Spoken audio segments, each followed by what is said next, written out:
Fala aí pessoal, tudo bem com vocês? Tô eu aqui de volta hoje com um ar um pouco diferente nessa introdução para trazer um pouco de coisas antigas. Na verdade, nem tão antigas assim, se a gente for parar para pensar que ainda hoje nós temos uma série de equipamentos, como por exemplo equipamentos valvulados. Equipamentos valvulados nós temos presentes em uma série de estúdios atuais e equipamentos modernos. São equipamentos muitas vezes fabricados atualmente, né, com válvulas que antigamente foram construídas e são construídas ainda hoje, vários modelos, e seja até talvez um amplificador handmade, totalmente construído à mão, artesanal. E como vocês podem ver, eu trouxe alguns anúncios e algumas coisas, curiosidades de algumas revistas eletrônicas antigas. Por exemplo, nós temos aí os transformadores Wilcasson. Eram os grandes transformadores que nós tínhamos no Brasil, que equipavam grandes equipamentos aqui da indústria nacional e eram produzidos por essa indústria. Tem uma coisa interessante que nas reportagens das revistas eles sempre traziam o anúncio do transformador e do lado uma aplicação para ele. Um amplificador de baixo, um amplificador de guitarra, um sintonizador de FM ou coisa do tipo. E para comprar as válvulas, está aí um anúncio. A Valvulândia era uma loja que vendia válvulas, assim como N outras que deviam ter com nome parecido, até porque por vários momentos o transistor ainda não existia, e a partir de 1947, que foi quando de fato ele foi inventado, mas foi inventado em 47, porém ele só começou a ser utilizado e manufaturado, industrializado muitos anos depois. E ainda assim houve uma descrença entre as pessoas que ainda acreditavam muito na válvula. E houve essa disputa por longo tempo, então a válvula ainda perdurou por longos anos. E conforme eu disse, até hoje, em algumas aplicações, ela ainda existe.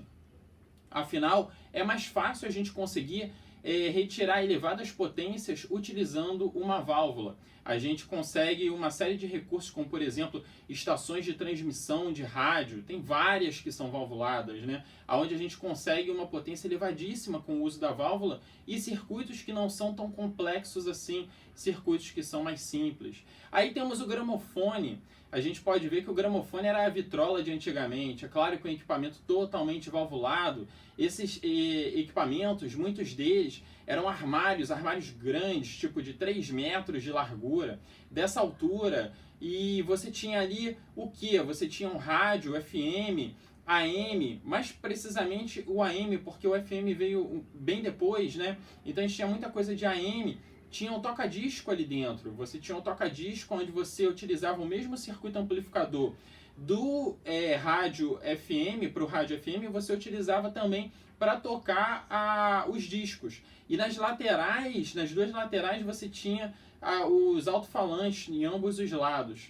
Tem até uma curiosidade numa dessas revistas, como vocês podem ver, referente a uma TV 3D, o que eles imaginavam que seria a TV 3D e como era possível reproduzir a TV 3D naquele período dentro da tecnologia que era proporcionada, ou seja, dentro daquele cenário, o que era possível se produzir de TV 3D. Eu tenho aqui uma revista mais moderna, revista chamada Nova Eletrônica. Ela veio bem depois dessas que eu acabei de mostrar para vocês. Ela é do ano de 1984, janeiro de 1984, e ela custava 1.000 cruzeiros. Interessante, a gente tem aqui na capa, a reportagem de capa, conheça a nossa indústria de componentes. Era falando sobre a indústria de componentes aqui do Brasil. As fábricas que existiam, né, de componentes eletrônicos naquele período, falando sobre o crescimento, e a reportagem é interessante, que fala que estava havendo um crescimento por volta daquele período. Próxima reportagem, né, que ela acontece aqui dentro, falando da reportagem, tem até uma curiosidade legal aqui, que é sobre como você conseguir fazer com que sua TV tivesse um telão, você projetar a imagem da TV. Existia um dispositivo grande que você colocava na frente da televisão, ele invertia a imagem da televisão, jogando a televisão, a imagem dela, para um telão. Era esse dispositivo aqui, ó. Esse dispositivo você acoplava, supor que aqui fosse a tela da televisão. Você vinha com esse dispositivo que você comprava já do tamanho da sua televisão, você acoplava ele através de uns ganchos aqui na televisão, e aí, para a imagem não ir invertida, ainda tinha um processo aqui dentro que invertia a imagem e projetava na parede oposta à televisão, ou seja, você virava a televisão para uma parede branca ou para um telão mesmo e você conseguia reproduzir essas imagens como se fosse um telão. Era um recurso que existia na época, funcionava, porém você precisava de um ambiente escuro demais para que esse processo acontecesse. E ainda assim a imagem projetada era uma imagem muito escura, ela não tinha muita luminosidade, não tinha tanta nitidez. Hoje em dia, dá nem para se falar, né? Nós temos vários projetores fantásticos, que nós temos imagens muito reais sendo projetadas, e até as telas, elas se desenvolveram muito ao longo dos anos, e a tela tem uma série de características que favorecem o que? A você projetar a imagem de forma melhor dentro do recurso que a tela oferece.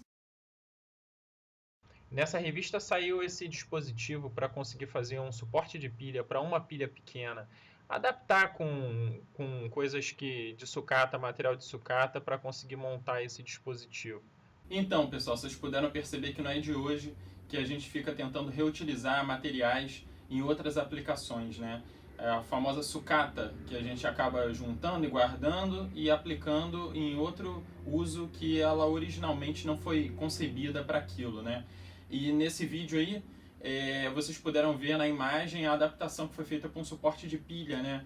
E fazendo de forma similar, deixando a ideia aí que eu achei bem bacana, quem quiser fazer um suporte de pilha de forma rápida, para não ter que ficar soldando fio na pilha, o que não é legal, ou ficar botando durex para prender, eu utilizei umas tampinhas tipo essa daqui, que são utilizadas como pezinho, né? Pezinho de algum equipamento, coisa do tipo. E aí tem como você colocar diretamente aqui na pilha, nos dois lados.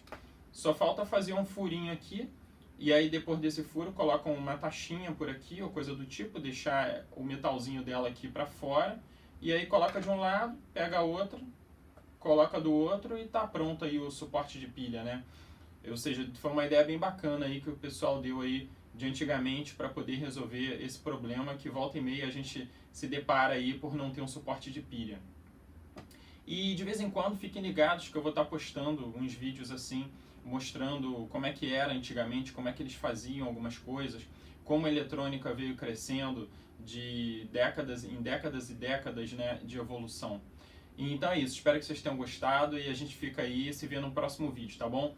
Um abraço para vocês, tchau, tchau!